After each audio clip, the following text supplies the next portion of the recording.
If there was ever a video that I would want people to watch, it's this one right here. This is the game, and this is the video that has gotten me the most jacked negatively and positively all year. This is the one. Make sure you watch until the end of this because this game has a manager ejection that honestly saved the entire game for the Mariners. One of the greatest offensive plays I have ever seen in a massive moment. We have trade talks with one of the players that they're playing against. Every storyline you can imagine happened in this baseball game. Let's talk about it. This is a Game Face Sports breakdown. Let's get straight into it. I'm going to get pretty hyped up on this one because I was pretty hyped up last night. Starting with, first of all, the Mariners were hitting and playing like absolute dog shit for 8 innings of this baseball game. And one of the biggest mistakes that the Mariners pitching had was going up against Luis Robert Jr., who is like one of the number one guys the Mariners are trying to acquire in trade talks right now, is going to hit a monster shot. I thought this was just a great piece of hitting by Luis Robert here. Watched him absolutely take a high and tight baseball here, deep upper deck left field. That is a rocket shot, no doubter, upper deck in the Mariners Stadium. That was a 2-run shot. They scored 2 more runs in this game that made it a 4-0 game going into the bottom of the 8th. I just wanted to show that initial part. This will all come around full circle later in this game, I promise you. So now let's fast forward to when things start to get really hairy after 8 innings of absolute malpractice offensively for the Mariners. The first pitch in the bottom of the 8th inning, down 4-0 against Dom Canzone, one of the most struggling hitters on the baseball team, goes deep on a fastball that he should. The location of this pitch, you should take a pitch like this, should go deep 6-7 times out of 10. When somebody throws you a fastball here, you better take it deep. And Dom is going to get the rally started right there. Look at that location of that pitch. Okay, this was happening all game. Most of the game, Mariners were taking advantage of pitches like this, but this location right here, that right there, that better end up in a home run most of the time. And it does. Gets the rally started in the bottom of the 8th inning. So that makes it a 4-1 game. Now we go to the very next batter and the very next pitcher. The White Sox pull their pitcher, and this is the very first pitch, once again, middle of the plate to Ryan Bliss. Again, taking advantage of those mistakes, doing what you should do with pitches located here. Ryan Bliss is going to shoot this in the left field. Great shot right there. Single, keep the line moving. Runner on first base for the next batter, J.P. Crawford. This was a 4-pitch walk. Put him on base. Runners on first and second now. 4-1 game, bringing up Josh Rojas. Again, big time clutch moment. Base hit to left field. Big time clutch moment. Not going to lie, I was pretty pissed off. They're going to hold up Ryan Bliss here. Probably the fastest guy on the team. They don't send him. They keep the bases loaded. Looking at this angle here, after watching the replay, not going to lie, I was kind of pissed off at this point that they didn't send him. At this point, with how much the offense had been struggling, I felt like having a chance to score an extra run here in case of a double play ball, something that could potentially destroy this inning and this momentum. I wanted them to send him and challenge his arm. They decided not to, and it ended up being the right move. But make no mistake about it, with the fastest guy rounding third base on a base hit to left field, this pissed me off. I was not happy at this point. I definitely think he could have made it. Let's rewatch it one more time just so you guys can see from this angle. Do you think he makes it on this? I think he scores easy on this. Let me get out of here. Watch. Base hit. Watch him. Good read all the way through. Rounding. I don't know, guys. It would have had to have been a perfect throw. I would have sent him. Let's go to the next batter. Here's where the frustration and the blood starts to boil again. Some of that frustration is coming back. Julio is going to strike out. He had terrible plate discipline in this at-bat.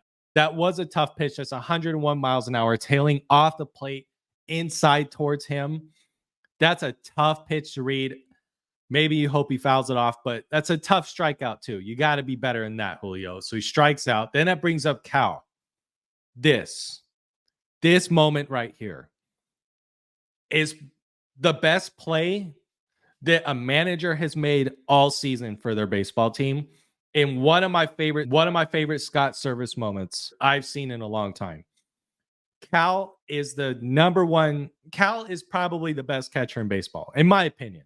He's clutch, big time behind the plate. We don't have a lot of catcher depth. And the umpire was not giving the Mariners pitching this call all game.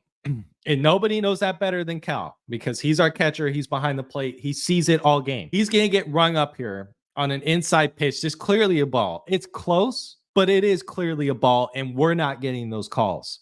He's going to turn and immediately start giving the umpire shit here. And Scott is going to come out and do exactly what his job is, exactly what every manager's job is in Major League Baseball. Save your player.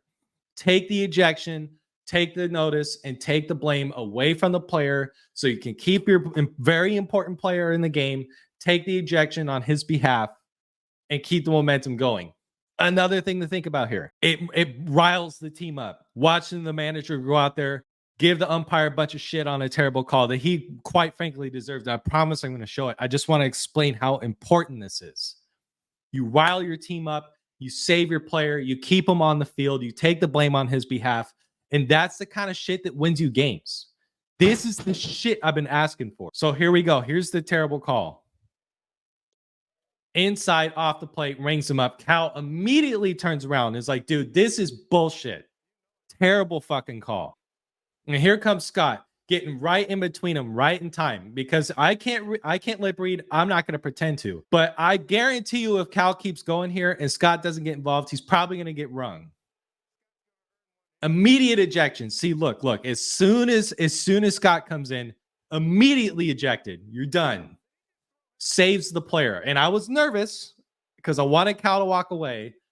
He's doing a great job keeping his player out of it as best he can and taking the ejection on his behalf. This is massive, guys. This is massive. This is great management. This is a great job. Scott deserves all the credit in the world for this. Best ejection I've seen so far this year. Big time. I wish I could lip read. Maybe John Boy down the line is going to do something on this because I would love to know what he's saying here, but I'm not going to pretend like I know how to do that. Coming back, we got 2 outs now. Base is loaded. The 2 guys in front of Mitch Haniger here struck out. Mitch Haniger's in an 0-2 count right now. The pitcher's throwing 100 miles an hour. It's a 4-1 game. You need a hit. Got to be a hit. And Mitch Haniger is going to take advantage again. It's what you love to see. They're challenging him with fastballs in the middle of the plate in these last 2 innings. They're just challenging him, hoping they don't hit it. He's going to throw him 100 miles an hour in the middle of the plate. Mitch Haniger is going to do exactly what his job is, take it the opposite way and score 2 runs to make it a 4-3 game. It's big time baseball. Big time. This is what you want to see in your clutch players. 100 miles an hour on the middle, right where you want to be able to hit it. There's nothing else you can ask for. If it was teed up, it wouldn't have been in a better spot. I know it's 100 miles an hour, but that's what you want to see. That's clutch, big boy baseball shit. This right here, it is a 4-3 game. This is a 1-1 count. And I'm going to leave the sound on for this. This right here fired me up more than the walk-off. This right here was the most exciting play of this game. And it's what I've been asking the Mariners to do all goddamn year. When your offense is struggling, ask guys when the infield is not set up to play against it, ask guys to lay down some bunts. And the way baseball is going these days, I don't care how much like an old head, old school dude I sound like. I am so sick of the hate that bunting gets in today's baseball, especially when your offense plays like dog shit and you have a chance. Like there's been so many times this season, and if you've watched my videos before, go back and watch. How many times have I asked them, hey, you got a runner on third base with 1 out. And he's fast. He's a fast runner. And maybe the guy at the plate is fast too. Maybe think about just pushing a bunt out there and trying to score the guy. I don't know. How many more times are you going to win a game? I've been asking him to do this shit all year, all year. And not only is Luke going to have the wherewithal and the big baseball brain to lay down a bunt here, but he's going to do it on a 100-mile-an-hour fastball up and in on his chops. And he's still going to lay this bunt down. He's still going to lay this bunt down. I'm leaving the sound on. This is the moment. This is the biggest play of the game. This is what I've been asking the Mariners to do all goddamn year. Let's go.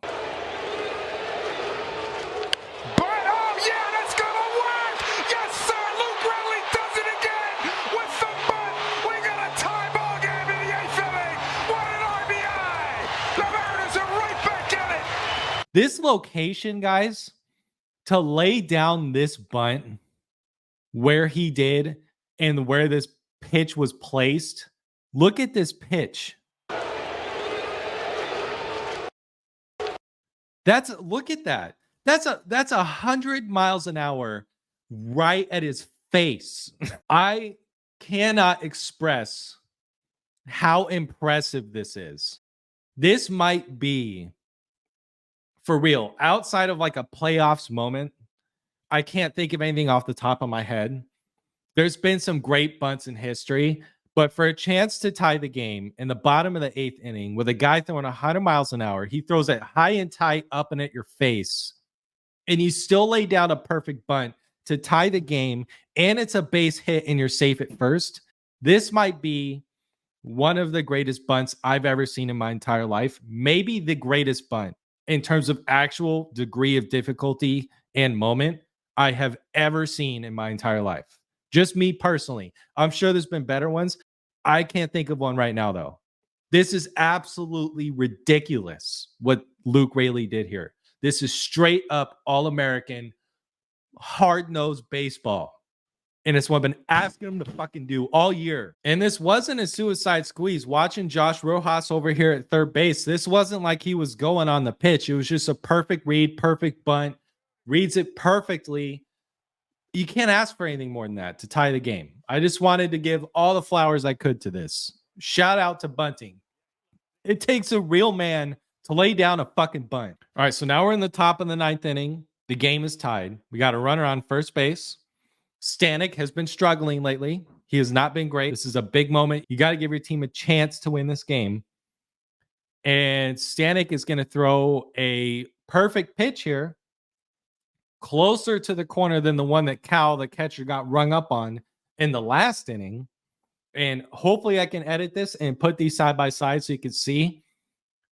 The location of this pitch is probably more of a strike than the one that was thrown to Cal, but it gets called a ball. And you can look at the body language of Cal, the catcher behind the plate here. Watch the body language on this pitch. You can tell he's pissed off. He's absolutely pissed off. I'm happy he didn't turn around and say anything, because later in the game, we're going to need him and he doesn't get ejected. But reading the body language here, you can tell he is absolutely livid that this is not called a strike. Look at Cal. He absolutely was like, you've got to be kidding me. And look at the location. It's a strike. It's a strike. It got called a ball. It's a strike. Super inconsistent job by the umpire behind the plate today. Super inconsistent. But let's move on. Ryan Stanek again to the potential future Seattle Mariner, Luis Robert Jr., is going to get a massive strikeout to end the top of the 9th inning and give the Mariners a chance to win it here. And he gets fired up. Swinging off the plate. Perfect pitch. Stanek is pumped. He's absolutely jacked, and he should be. He really should be. For how much he was struggling recently, that's big time shit. Gave us a chance to win. Shout out to him. All right, so now let's go to another moment that absolutely was the right call, but in the moment kind of pissed me off. This is runners on first and second with one out. That's the winning run on second base. Julio's going to come up and give you the base hit that you're looking for, and he's going to hold the runner up at third base and keep the bases loaded rather than send them for a chance to win the game. Let's watch the throw in. It was the right call, but this did make me angry in the moment. Base hit left field, pretty hard shot, throw coming in, hold the runner at third base, and it looked like a perfect throw. It did. It looked like that was a perfect spot to throw that baseball. He probably would have gotten thrown out if he sent him here. Great job by the third base coach. As frustrated as I was, and as frustrated as it looks like Julio is here, looks like he's like, hey, why aren't we sending him on that? That's a chance to win the game. It was the right call, you'll see. So now we got Cal coming back up to the plate since his bad strikeout that the umpire messed up on. He's coming back up now for redemption time. Cal is clutch, one of the best catchers in baseball. Is probably going to hit more home runs than any catcher in baseball. I'm just going to leave the sound on. Enjoy the moment. This is a walk-off grand slam, even though Dave Sims got the call wrong and called this a 3-run home run. It was, in fact, a grand slam. Enjoy the moment. Big time. This is where it all comes full circle. Scott Service saving him, not letting him get ejected, keeping him on the field. He's probably pissed off. It's his first time coming back up to the plate since he got screwed on the last at-bat. Comes full circle for a chance to win. Here you go. Enjoy it. There's the pitch to Cal. There it is right there. He crushes it. And the Mariners have gone home a winner. A 3-run jack by a big thumper, Cal Raleigh. It's a 7-4 Mariners victory. I want to look at this pitch and this location again as well. I love seeing a batter know that he's going to get a good pitch to hit and sit on a fastball. This is on a 2-ball, no strike count. You know he's sitting for something good to hit here, and he's going to give it to him. He's going to throw it again right in the middle of the plate, and it's what you should be doing with pitches in the middle of the plate, for God's sakes. They finally do it in the end of this game. Watch again the location here. Yeah, that's middle. If that's not getting jacked out of the park, you're doing something wrong. But it does still take a clutch hitter to make it happen in this moment.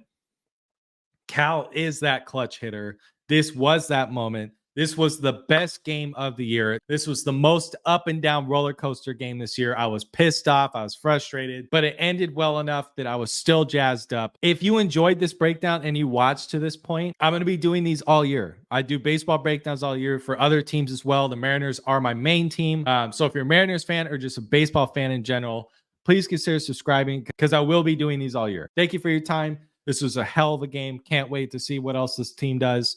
I'll see you guys in my next video. Thanks for watching.